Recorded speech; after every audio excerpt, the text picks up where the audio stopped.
دیا گیا، اور بعد میں حضور اکرم صلی اللہ علیہ وسلم نے محبت بھری تعلیم یہ دی اور فرمایا کہ اے صاحب، اے شخص، تم نے جو مسجد میں پیشاب کیا یہ ہرگز مناسب نہیں ہے، اس لیے مناسب نہیں ہے، یہ مسجد ہے، اللہ کا گھر ہے، خدا کا گھر ہے، یہاں پر پیشاب کرنا مناسب نہیں ہے۔ مسجد میں تلاوت ہوتی ہے، مسجد میں ذکر ہوتا ہے، مسجد کے اندر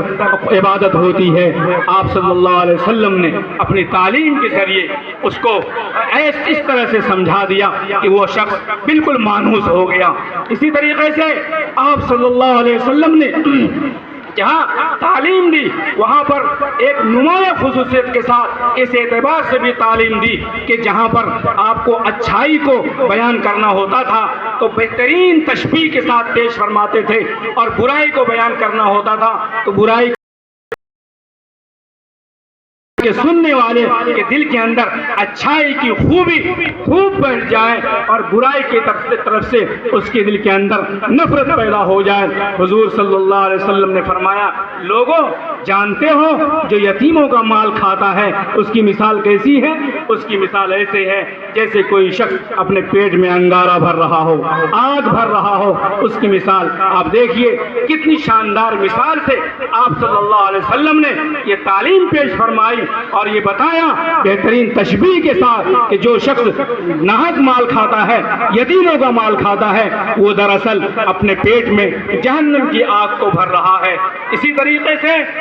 صلی اللہ علیہ وسلم نے مختلف انداز میں تعلیم دی۔ مثال کے طور پر آپ صلی اللہ علیہ وسلم نے فرمایا، لوگوں معلوم ہے قرآن کے اندر بھی موجود ہے اور اس کی تشریح خود حضور پاک صلی اللہ علیہ وسلم نے اپنے اقوال سے اور اپنی حدیث میں بھی بیان فرمایا۔ اللہ نے فرمایا، اعوذ باللہ من الشیطان الرجیم، لا یغتب بعضکم بعضا ایحب احدکم ان یأکل لحم اخیہ میتا فکرہتموہ۔ آپ صلی اللہ علیہ وسلم نے فرمایا، جو لوگ غیبت کرتے ہیں، حدیث میں ہے جو لوگ غیبت کرتے ہیں وہ اپنے مردہ بھائی کا گوشت کھاتے ہیں۔ بہترین مثال فرمایا۔ کہیں فرمایا آپ صلی اللہ علیہ وسلم نے، لوگوں یاد رکھو کہ جو شخص کسی کو ہدیہ دیتا ہے اور ہدیہ دے کر کے واپس لے لیتا ہے اس کی مثال ایسے ہی ہے جیسے کوئی کتا قے کر دے اور قے کر کے وہ چاٹ لیتا ہے۔ تو ہدیہ دے کر کسی کو کچھ دے کر کے پھر کہنا کہ میں نے کل لیا تھا وہ واپس کرو میرا سامان ہے، اس کی مثال ایسے ہی ہے گویا کہ وہ اپنی قے کی ہوئی قے کو اپنی زبان سے چاٹتا ہے۔ اب اندازہ کر سکتے ہیں ان مثالوں سے کہ آپ صلی اللہ علیہ وسلم نے تعلیم کس قدر بلیغ انداز میں آپ نے دی، کس قدر مؤثر انداز میں دی۔ اس طرح کے واقعات احادیث کے اندر بھرے ہوئے ہیں۔ جب آپ پڑھیں گے آپ کو معلوم ہوگا کہ آپ صلی اللہ علیہ وسلم کبھی تو ایسا ہوتا تھا کہ سوال کرتے تھے، اے لوگوں بتاؤ، اے لوگوں بتاؤ یہ کیوں ہے، ایسا کیوں ہے؟ کبھی آپ نے پوچھا یہ کوئی بتا سکتا ہے کہ مفلس کون ہے؟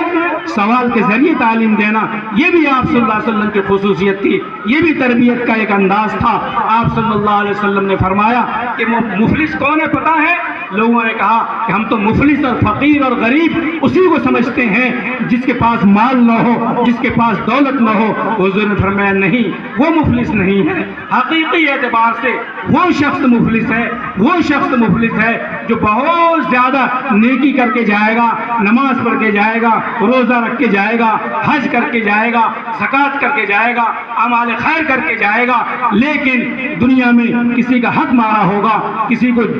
سخت کہا ہوگا، کسی کو گالی دیا ہوگا، کسی کو نقصان پہنچایا ہوگا، کسی کو زبان سے تکلیف پہنچایا ہوگا، کسی سے حق و ہاتھ سے تکلیف پہنچایا ہوگا، یہ سارے دعوے دار اس کے وہاں حاضر ہوں گے، اور جب اس کی ساری نیکیاں ان کے پاس ہوں گی تو سارے دعوے کرنے والے آئیں گے اور اس کے دعوے کے مطابق ایک ایک نیکی اس کو دے دی جائے گی، حتیٰ کہ لوگوں کے گناہ بھی اس پر لاد دیے جائیں گے اور وہ آخر میں خالی ہو کے رہ جائے گا، اور ایسا ہوگا کہ وہ جہنم میں چلا جائے گا۔ یہ مفلس ہے، اصلی مفلس اس کو کہتے ہیں، اس کو کہتے ہیں مفلس۔ ظاہر بات ہے آپ صلی اللہ علیہ وسلم کی اس تعلیم نے کیا رنگ لایا ہوگا، کیا اثر دکھایا ہوگا، یہ اس زمانے کے انسان سمجھ سکتے ہیں۔ آج پڑھنے والوں کے اوپر جو اثر ہوتا ہے وہ ہم محسوس کرتے ہیں۔ میرے بھائیو دوستو، آپ صلی اللہ علیہ وسلم نے فرمایا، مثال دے کے فرمایا، لوگوں کون ہے جو مجھے ضمانت دیتا ہے اپنے دو جبڑے کے درمیان کی چیز کی، اور کون ہے جو ضمانت دیتا ہے اپنے دو پاؤں کے درمیان کی چیز کی؟ تو پھر حضور نے فرمایا جو شخص اپنے جبڑے کے درمیان یعنی زبان کی مجھے ضمانت دے گا کہ جھوٹ نہیں بولے گا، گالی نہیں دے گا اور غیبت نہیں کرے گا، غلط بات نہیں کرے گا، دوسروں کو اپنی زبان سے تکلیف نہیں پہنچائے گا، المسلم من سلم المسلمون من لسانہ و یدہ پہ عمل کرے گا، تو ظاہر بات ہے تو وہ آدمی اسی طریقے سے جو آدمی شرمگاہ کی حفاظت کرے گا وہ